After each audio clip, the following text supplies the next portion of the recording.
আসসালামু আলাইকুম all students. All English সলিউশনের সবাইকে স্বাগতম। ইংলিশ নিয়ে যাদের চিন্তা তাদের জন্য আজকের ভিডিও।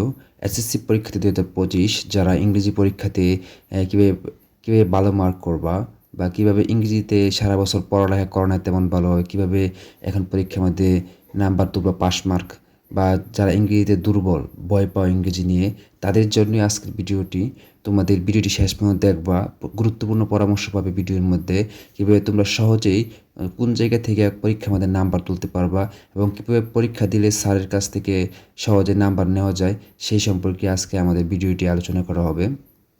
ইংলিশ পরীক্ষা, আমরা জানি ইংরেজি পরীক্ষা 200 মার্কের পরীক্ষা। 200 মার্কের মাঝে আমাদের 66 মার্ক, 66 নাম্বার পাইলে pass.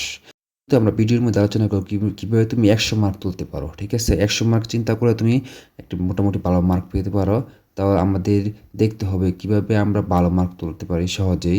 English first paper second paper মিলিয়ে আমাদের 200 মার্কের পরীক্ষা। তো 200-র মধ্যে আমাদের 100 মার্ক খুব সহজেই পরীক্ষার মাঝখানে সারা বছর যারা নাকি তেমন পড়ো না এখন পড়েই তোমরা 200 মার্কের মধ্যে 100 মার্ক তুলতে পারবা।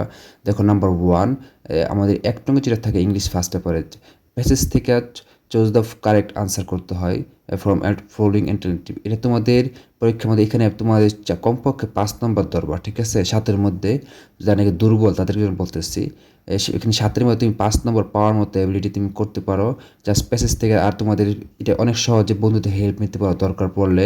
তারপর আনসার দ্য ফলোইং কোয়েশ্চেন, আমার একটা ভিডিও আসতেছে তোমরা দেখবা, ওইটার মধ্যে তোমরা খুব সহজে জানতে পারবো কীভাবে আমাদের টেন্সের নিয়ম ঠিক রাখলে আমাদের 10-এর মধ্যে 5-6 নাম্বার ইজিলি পেতে পারো। তো তোমার 1 নং 2 নং মিলে তোমার কমপক্ষে 10 নম্বর 17-এর মধ্যে, মনে রাখবা এটা তোমরা ইজিলি অর্জন করবো। আর 3 নং অনেকে চিন্তা করো, 3 নং নিয়ে চিন্তা করার দরকার নেই, যারা দুর্বল এটা তোমার তেমন না পারলে সমস্যা নাই। বাট তুমি কী করবা, এই 3 নংটা দিবা না, প্রথম 3 নংটা তুমি লাস্টের দিক দিয়ে দিবা, এটা মনে রাখবা। যেহেতু আমাদের পরীক্ষার মধ্যে নাম্বার 0 মার্ক যে নংগুলো আসবে টিচার নেগেটিভ পাবে না ওই নংগুলা। 4 নং তোমাদের দেখো, এটা আমাদের টেবলটা তোমরা যদি পারো এটা 4 নংটা অবশ্যই তোমরা দিবা, কারণ হলো গিয়ে আমাদের এটা অনেক সহজ। এটা আমাদের কীভাবে দিবে আমি একটা ভিডিও দিব ইনশাল্লাহ আগামী ক্লাসে।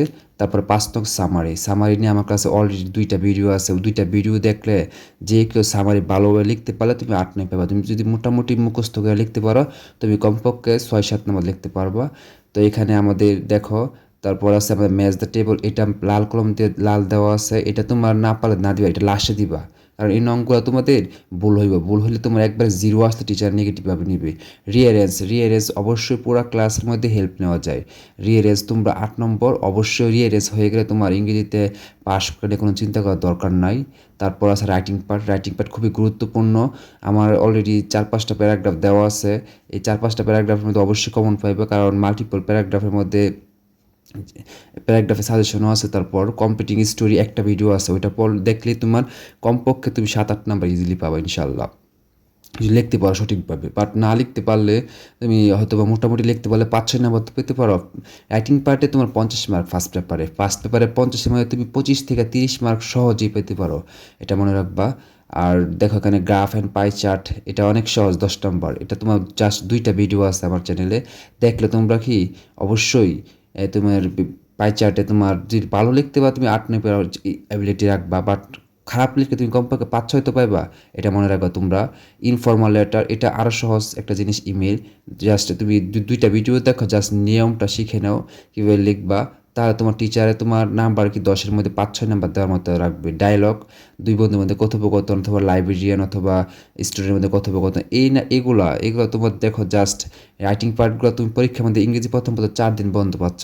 তুমি যদি চেষ্টা করো ইংরেজি ফার্স্ট পেপারে তোমার, আমি এখানে 60 মার্ক নিচে টোটাল 60 মার্ক লিখে রাখছি, 60 মার্ক। তুমি চেষ্টা করো 70 মার্কও ধরতে পারো অনেকে, যারা নাকি মোটামুটি অ্যাবিলিটি আছে। আর যারা বেশি দুর্বল তারা একটু চেষ্টা করো তোমরা ইংলিশ ফার্স্ট পেপারে যদি তুমি 60 মার্ক তোলো, তাহলে সেকেন্ড পেপারে তুমি যদি 6 পাও তুমি পাস, মনে রাখবা এটা।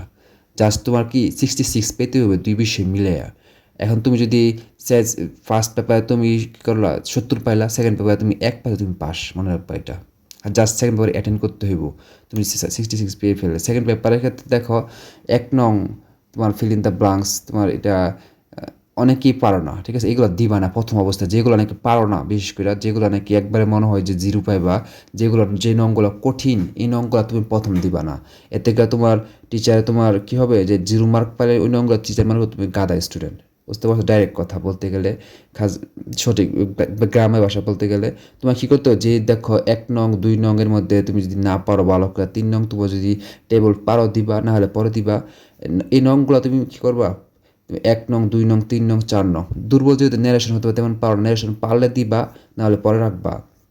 চেঞ্জিং সেন্টেন্স অবশ্যই তুমি যদি পারো আগে রাখবা, নাহলে পরে দিবা। কিন্তু দেখো এখানে কম্পিটিং সেন্টেন্স আছে 7 নং পর্যন্ত। এগুলা কি তোমার যে পারলে তো দিবা আগে, কিন্তু বাদ দেখো সহজ suffix prefix take question connectors use capital, এখানে 20 নম্বর সহজ, অনেক খুব সবচেয়ে সহজ। এগুলো তুমি পরীক্ষার মাঝখানে এফোর্ট করলেও তুমি 1-2 দিনের ভিতরে শেষ করতে পারবে এগুলা, যেহেতু ফার্স্ট পেপারে বন্ধ আছে বেশি। তোমরা ওই সময় তুমি এগুলো পড়তে পারো। তারপর সিবি, অ্যাপ্লিকেশন, প্যারাগ্রাফ কম্পোজিশন, এগুলো নিয়ে ভিডিও আছে অলরেডি, তোমরা এগুলো দেখবা। তুমি সহজে কি রাইটিং পার্টে এখানে 40-এর মধ্যে তুমি চেষ্টা করলে 25-30 কাছাকাছি দিতে পারবো নাম্বার। আর তোমার গ্রামার পার্ট থেকে তুমি যদি যা দুর্বল তারা যদি 20 নাম্বার 30 নাম্বার নিতে পারো, ভালো পরীক্ষা দিতে পারবা। সবাইকে ধন্যবাদ, সবার জন্য শুভকামনা রইল। পরীক্ষা আমাদের সবাই খুব ভালো রেজাল্ট করো। আল্লাহ হাফেজ।